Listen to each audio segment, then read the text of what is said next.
You've heard Ruby on Rails is the ultimate framework for building apps fast, right? Everyone's hyping it up like it's some kind of magic wand that just works. But what if I told you there's a whole side of Rails that nobody talks about? Like serious stuff that can mess with your project and your sanity if you're not ready for it. Yeah, that's right. And all those smooth tutorials and Rails way bragging, there's a catch lurking beneath the surface, and it's not always pretty. If you're thinking about diving into Rails, or even if you're already knee deep, you need to know what they don't tell you. So stick around, because by the end of this video, you'll see Rails in a totally new light. And trust me, it's going to change how you build apps forever. Alright, before we start pulling back the curtain, let's get on the same page for a second. Now, the big idea behind Rails is something called convention over configuration. It sounds fancy, but it basically means, hey, follow the Rails way of doing things and we'll handle all the boring setup for you. So instead of writing tons of code to tell the framework how your app should behave, Rails just assumes the most common patterns. You don't tell it how to name your database tables or where your controller files go, it just knows. And for a lot of developers, that's a dream. It's like walking into a restaurant where they already know your order. You sit down and boom, the food's there. You're not flipping through a menu or explaining your allergies. That's the Rails experience when everything is going smoothly. And that's why people love it for rapid prototyping, especially startups. You can go from idea to working MVP in record time. Apps like GitHub, Shopify, Basecamp, all of them were built with Rails. It's got serious street cred. And this is where things start to get interesting. That speed and simplicity comes at a cost. And that's what we're diving into in this video. Because while Rails is amazing at helping you build fast, there's a lot going on under the hood that nobody really talks about up front. Stuff that can trip you up hard if you're not prepared. So now we know what Rails is and why it earned its reputation. Let's talk about the stuff that gets glossed over in those shiny tutorials. Okay, so we just talked about how Ruby on Rails runs on this philosophy of convention over configuration.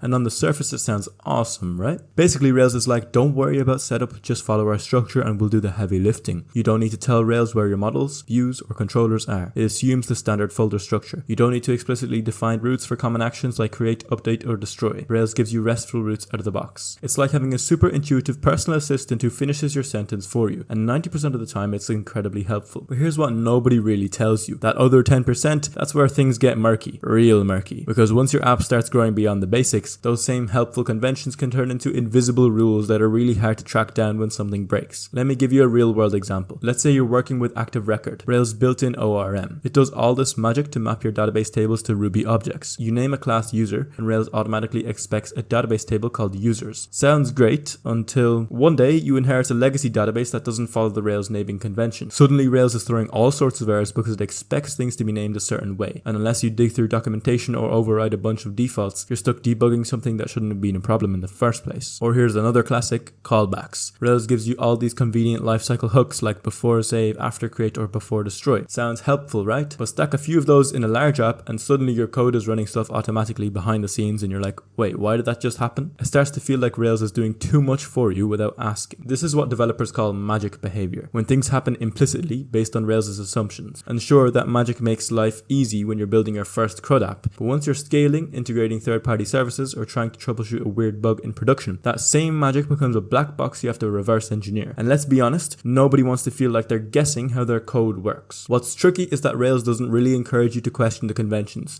at least not at first. It rewards you for following the path it lays out. So by the time you need to break away from the Rails way, you're kind of tangled in it. Here's the thing though, the conventions aren't bad, they're actually incredibly smart. Rails was designed by people who thought deeply about software architecture, but they assume a lot, and if you don't understand what's happening under the hood, you're gonna hit walls. Alright, so now that we've unpacked some of the hidden complexity behind Rails' magic, let's talk about something that really gets glossed over in all of those build a Twitter clone in 15 minutes tutorials, and that's performance and scalability. Let's get this straight right now. Rails is not slow by default. That's a myth. Out of the box, it's decently fast. You can definitely build solid, performant apps with it. But Rails wasn't designed with extreme scalability in mind. It was built to prioritize developer happiness and speed of development, not necessarily speed of execution. So if your app starts blowing up, maybe you're handling tens of thousands of concurrent users, real-time data, or high throughput APIs, Rails starts to show its cracks. Here's why. First off, Rails is monolithic by nature. It's great when your app is tightly integrated and everything lives in one code base, but as your app grows, that monolith becomes harder to scale horizontally, meaning across multiple servers or microservices. Then you got Active Record, which is fantastic for basic CRUD operations, but once you're running complex queries or dealing with huge data sets, it can become a bottleneck. N+1 queries sneak in, you start needing to eager load associations, you begin caching like crazy just to keep the app snappy, and suddenly you're playing whack-a-mole with performance. And let's not forget, Ruby itself isn't the fastest language out there. It's beautiful, it's expressive, but it's not known for raw execution speed. It's just not what Ruby was built for. So when you stack Rails on top of Ruby, you inherit those trade-offs. Need an example? Let's go back in time. Twitter started on Ruby on Rails. It was their original stack when they were growing fast. but they ran into massive performance issues. Their infamous fail whale wasn't just a meme, it was a Rails bottleneck. Eventually, Twitter had to rewrite key components in Scala and move away from Rails to handle their scale. Now, to be fair, Rails has come a long way since then. You've got things like multi-threading support, better caching strategies, and even services like Sidekick for background jobs that help take the load off your main app. But still, scaling Rails requires intentional architectural planning. You've got to think about background processing, database sharding, caching layers, CDN optimization, all of it. And most beginner-friendly Rails tutorials, they don't go anywhere near this stuff. So lots of developers fall into this trap. They think Rails will scale automatically, that it will just work as their user base grows. But the truth is that you have to make it scale. Think of it like this. Rails is a really comfy sedan. It's smooth, efficient, great for daily driving. But if you suddenly want to race Formula 1 with it, you're going to need to pop the hood, swap out the engine, tweak the suspension, and probably call in a pit crew. So does that mean Rails can't scale? It absolutely can. Shopify, one of the biggest e-commerce platforms on the planet, runs on Rails. But they've heavily customized their stack. They've poured millions into optimizing performance. It's not the same Rails app you would spin up with Rails New My App. If you're building something small or medium-sized, Rails is more than enough. But if you're planning for hyperscale, just know you're going to need more than what the scaffold generator gives you. Alright, so let's talk about one of the most seductive and simultaneously dangerous parts of Ruby on Rails: gems. When you're starting out, gems feel like cheat codes. You want authentication? There's Devise. File uploads? Carry a rave. Payments? Stripe gems. Need an admin dashboard? Just install active admin and boom, done in seconds. It's honestly addictive. Rails has this massive ecosystem of gems, and the idea is that you don't need to reinvent the wheel. Someone's probably already built it and published it. All you have to do is bundle install. But here's what they don't tell you. The more gems you pile on, the more fragile your app becomes. You start relying on the packages you didn't write, maintained by people you've never met, and when they stop maintaining it or change something suddenly, your app's stability is on the line. This is what developers lovingly refer to as dependency hell. Let me break it down with a simple scenario. So you've had a gem A for authentication and gem B for notifications. Everything's cool until you update gem A, and now it relies on a newer version of Rails. But gem B, it only works with the version of Rails you had, and now you're stuck in a situation where updating one gem breaks another. And to fix it, you might have to dig through GitHub issues, patch code yourself, or worst case, ditch one of the gems altogether and rewrite features manually. And trust me, this stuff doesn't just happen in theory, it happens all the time in production apps. Another problem is gem bloat. You install a gem for every little task, maybe one for breadcrumbs, one for pagination, one for table sorting, and suddenly your app has hundreds of gems, many of which you barely even use. Each one adds its own load time, its own hooks into your app, and its own potential security vulnerabilities. A lot of gems are maintained by solo devs or small teams. That's awesome, we love open source, but it also means they don't always keep up with security patches or changes in dependencies. Some gems go completely unmaintained, and unless you're checking out your gemfile.lock regularly, you could be running outdated or vulnerable code without even knowing it. Here's a quick real-world example. A few years back, there was a popular gem for handling file uploads. It worked great until a 0-day security vulnerability was discovered, and apps using older versions of the gem were suddenly exposed. In the fix, you had to not only update the gem, but also refactor parts of your codebase because of breaking changes in the new version. Not fun. So what's the takeaway here? Gems are powerful, but you have to treat them like external dependencies, because that's exactly what they are. Use them strategically, not blindly, and before adding a new gem, ask yourself, is this gem actively maintained? Is the problem it's solving complex enough to warrant a gem? And could I write a lightweight solution myself? Because once your app relies too heavily on outside code, you're no longer fully in control, and that's a dangerous place to be. So here's the thing. Rails makes your first few steps feel incredible. Spinning up a new app, creating models, setting up routes, forms, validations, it all feels effortless. You're flying through tutorials, building CRUD features like a champ, and thinking, damn, I'm a full stack dev now.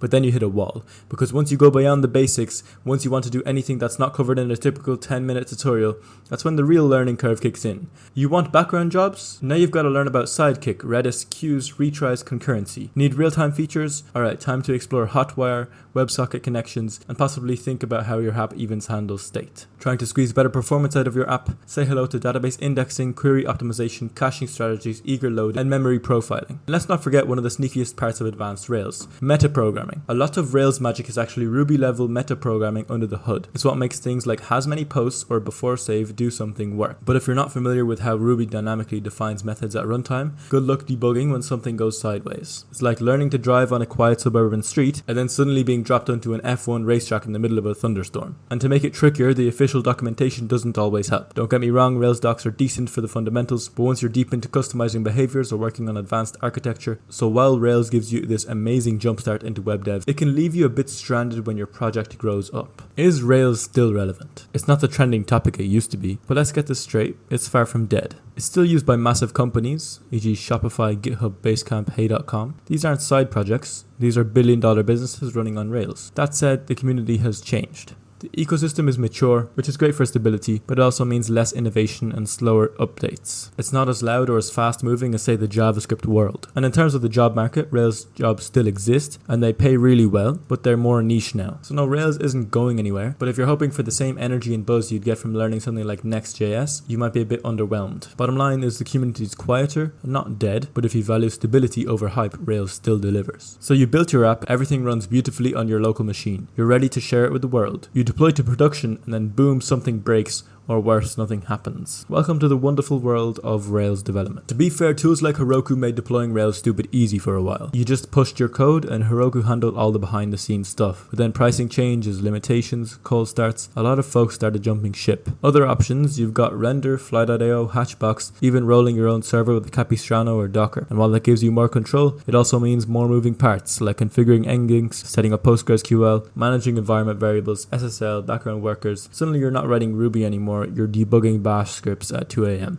Oh, and don't forget asset pre-compilation or database migrations or background job workers that need to be restarted every time you deploy. Rails has a lot going on behind the scenes, and getting all those layers to cooperate in production can be a pain if you're not familiar with DevOps. And this catches a lot of developers off guard. They think deployment is just one more step, but with Rails, deployment is a project in itself. That's not to say it's impossible. Once you've done it a few times, you'll get the hang of it. But just like everything else with Rails, what starts out simple can get surprisingly complex once you're working on something real. So if you're planning to go live with your Rails app, give yourself time to test, configure, and debug, because the real world doesn't care how pretty your local build is. Let's be real, no tool is perfect for every job, and yes, that includes Ruby on Rails. While Rails can be used for just about anything, that doesn't mean it should. If you're building a real-time app like a multiplayer game, a live trading dashboard, or a high-frequency chat app, Rails might feel like it's dragging its feet. Sure, Hotwire exists, but it's not as seamless or lightweight as using something like Phoenix with Elixir, which was built from the ground up for concurrency. If you need a super lightweight API-only service, and you're aiming for fast cold starts and minimal resource usage, frameworks like Fast API or Express might be better suited. Rails does offer an API-only mode, but it still brings a lot of baggage. Rails shines when you're building full-feature, database-backed web applications where speed of development and business logic matters most. But if you're in edge case territory, you might want to reach for something more purpose-built. Use Rails where it fits. Alright, so here's the deal. Ruby on Rails is still one of the most powerful, elegant, and developer-friendly frameworks out there. You can build incredible things with it fast. But if there's one thing I hope you take from this video, it's that there's a lot that they don't tell you up front. The Rails magic can make life easy, but it can also hide complexity that bites you later. Gems are amazing until they turn into ticking time bombs. And Rails can scale, but not without serious effort in architecture. So whether you're considering Rails for your next project or you're already deep in the game, just know this. Rails is still great, but it's just not as simple as people make it out to be. Smash that like button if this helped you see things more clearly, and if you've had your own Rails reality check moments, please drop them in the comments. I want to hear your war stories.